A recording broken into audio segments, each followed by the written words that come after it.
Melinda let me take the girls for the evening. I was still in trouble for making Lisa go too far once, when her legs were sore the next day. Natalia's 12, so she can walk all day, and the worst thing is the complaints. But Lisa's 4, and 4-year-old legs are short. I pulled the 2011 Camry up to the mouth of the canyon. I'm not allowed to bring the Lexus up here. Melinda doesn't like it coming home with mud on it.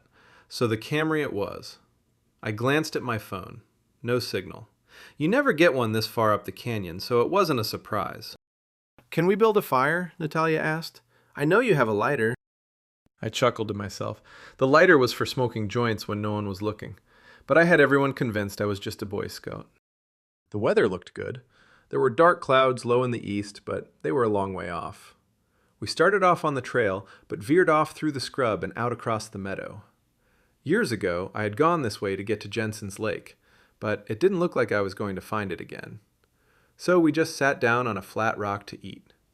Peanut butter and jelly for Lisa, ham and Colby for Natalia.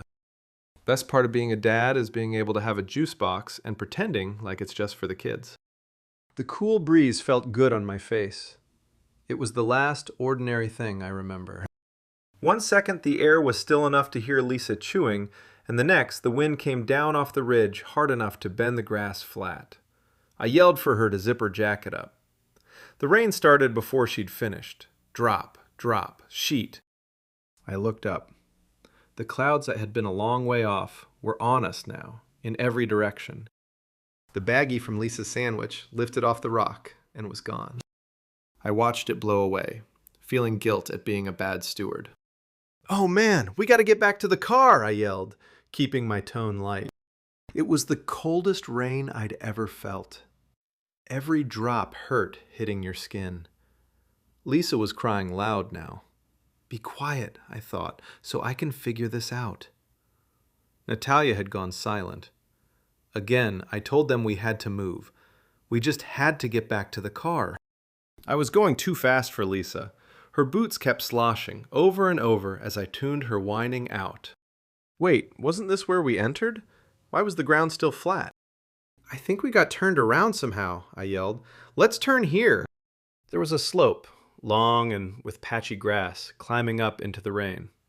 And I told myself the trail had to be on the other side. We just came down without realizing. So we climbed. The girls climbed behind me. At the top of that hill, it got flat, then steep again. I think I was wrong. We shouldn't have turned, but we can still get back. I pointed to the right. "This way!"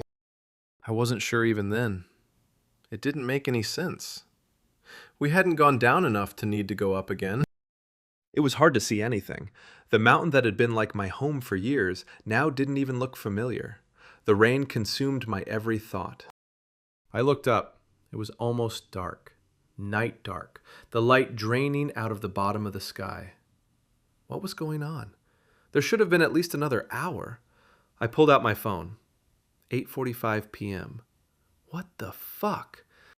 I looked for anything familiar. A peak, a ridge.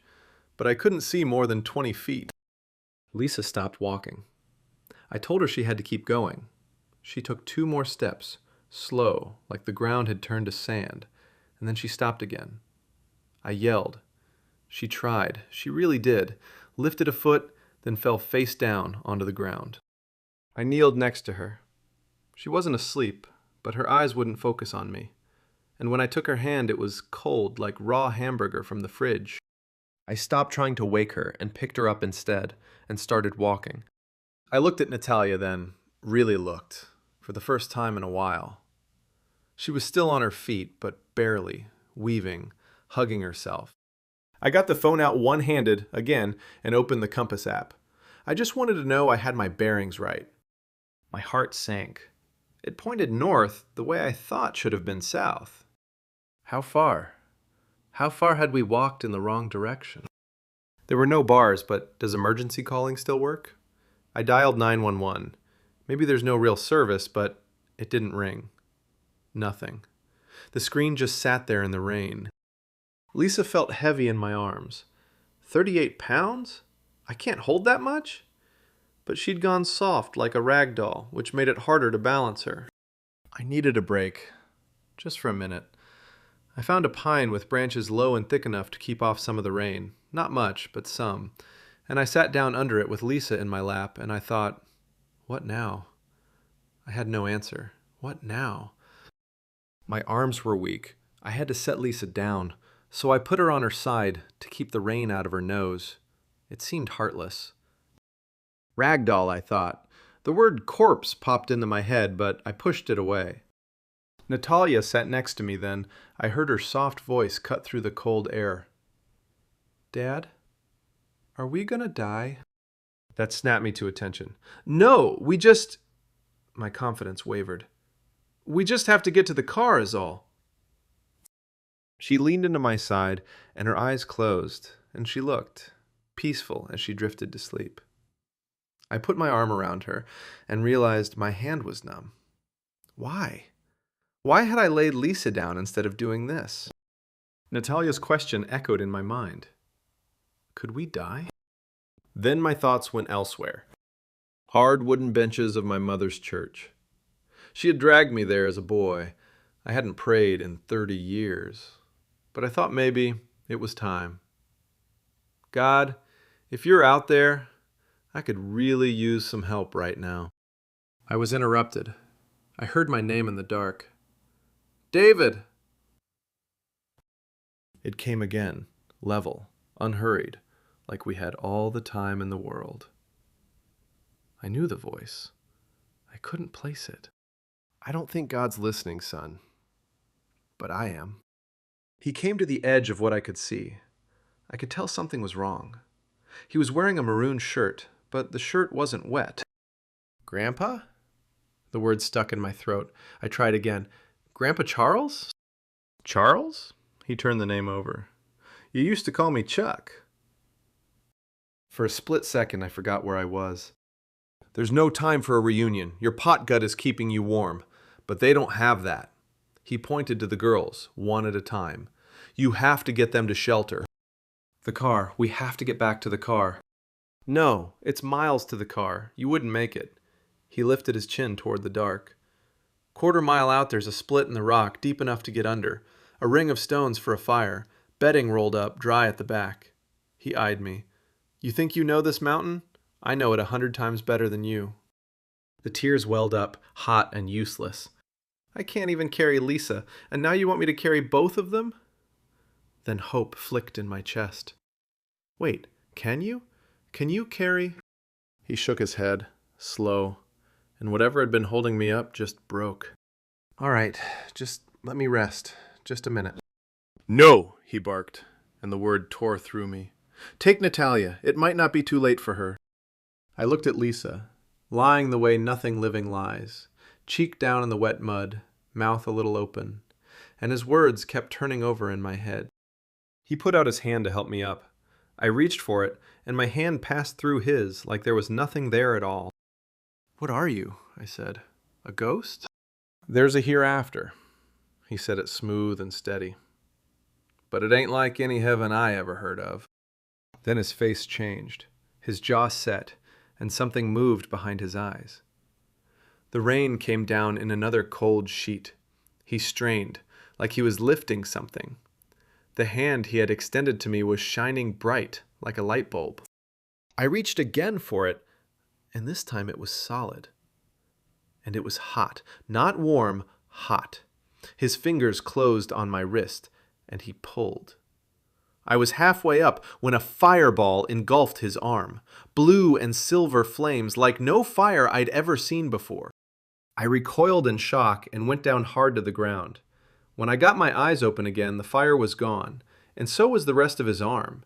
It ended at the elbow now, a clean stump, no blood, and the strange flame still moved across the end of it. He looked at his arm, then at me. You felt it too, didn't you? The heat. I couldn't take my eyes off the nub where his elbow used to be. Are you okay? He looked at me steady. Where I am, if you get hurt, there's not people, like nurses. They don't talk, but they bring you food, and it heals you, fixes anything, even this. He lifted the stump a little, then let it drop. Don't worry about me. Now hold still. I thought he meant to sit down on me, and I tried to move away, but he passed through. He settled into me, taking up the same space I took up, leaning a little forward when he spoke so I'd hear it from the outside. Felt bad, leaving a grandmother the way I did. Before I could answer, the heat started. In my chest first, then everywhere, and a light came up through my flesh until I could see my own skin glowing red through the rain, like a hand held over a flashlight. "That wasn't your fault," I said. "You were sick." He let a small chuckle escape. "Doesn't have to be your fault to feel bad about something." It was almost more heat than I could stand, but my strength was back, all of it. The next time he spoke, his voice came from down near the ground. "Left my big toe down at the cave. I can light it up for you, so you'll know the way." The hell did that mean? I looked down. There was a head laying on the ground, with cold fire moving around the stump of his neck. "Go," he pleaded. "Take Natalia. I'll stay with Lisa." I stared at him. He said it again, more forcefully. "Go." I lifted Natalia. She wasn't asleep, not exactly. She made the loose, slurred sounds of someone who has had more than a little too much to drink. I folded her in against my chest, inside my jacket, and zipped it over her as far as it would go, giving her all the heat I had. I looked at Lisa one more time. I gritted my teeth, then looked at the girl on my chest. "Quickly now, don't second guess."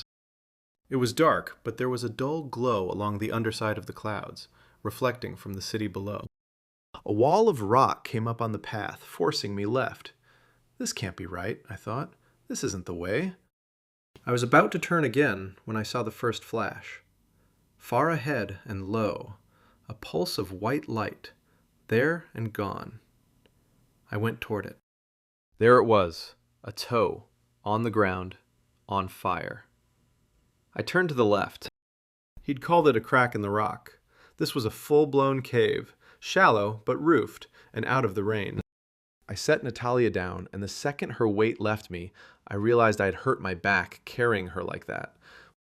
It was too dark to see. I got my phone out and turned the flashlight on.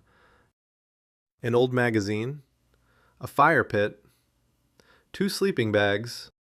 What was this place? I unzipped one of the bags, lifted Natalia, and laid her on it. Her clothes were soaked through, and there was nothing I could do about that, so I zipped her in wet and turned to the pit. Paper, kindling, logs, all of it expertly stacked. A real Boy Scout built this. Whoever they were going to be pissed later. I dug the lighter out of my pocket. It was hard to flick. Maybe all my strength hadn't returned. But I figured it out. Touched the flame to the paper and blew. Not long at all, it was burning well. I went back to Natalia. She seemed more awake now, her eyes following me. "I'm going back for your sister," I said. I patted her belly through the bag. "If I don't come back, when the sun comes up, you climb out of that bag and you walk downhill. Just downhill, until you hit a road or trail, okay?" Her face crumpled. "No, don't leave me alone." "Lisa's alone too," I said. "Right now." She looked down at that. I put the phone in her hands. "It'll find a signal once you're out of the canyon. Don't waste the battery. I'll be right back." I kissed her forehead. I went fast back the way I'd come. The rain had eased off, but the wind was still bad. You can't help anybody with a sprained ankle, I told myself, out loud. Right turn at the rock wall. A minute past it, the pine tree. Lisa was where I'd left her. I picked her up and started arranging her like I did her sister. That's when I heard it. "She won't make it." I looked for the voice. He was under a low branch, not exactly where I'd left him. The fire was gone, so there was no glow to see him by. "She's still breathing," I said. "It's 5 minutes to the cave. It's right there." "She won't last 5. He paused, then said, "Lay her over me. I'll warm her chest." "They can still fix it, right? The healers?" "There's no healers. I made that up so you wouldn't worry." I looked down at Lisa's tiny face. "Wouldn't make it 5 minutes?" he said. I bit my lip and laid her flat on her back where his head was, and she sank through it like it was nothing at all. And I said, "I love you, Grandpa." His answer came from no direction at all. "Oh, shut up. Don't go getting all sappy on me now." She lit up from within. Through her skin, through her shirt and jacket, I could see her rib cage, clear as day.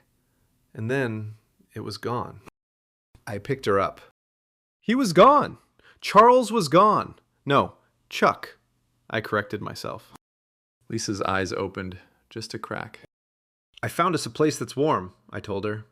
I'm going to carry you there, okay? She nodded.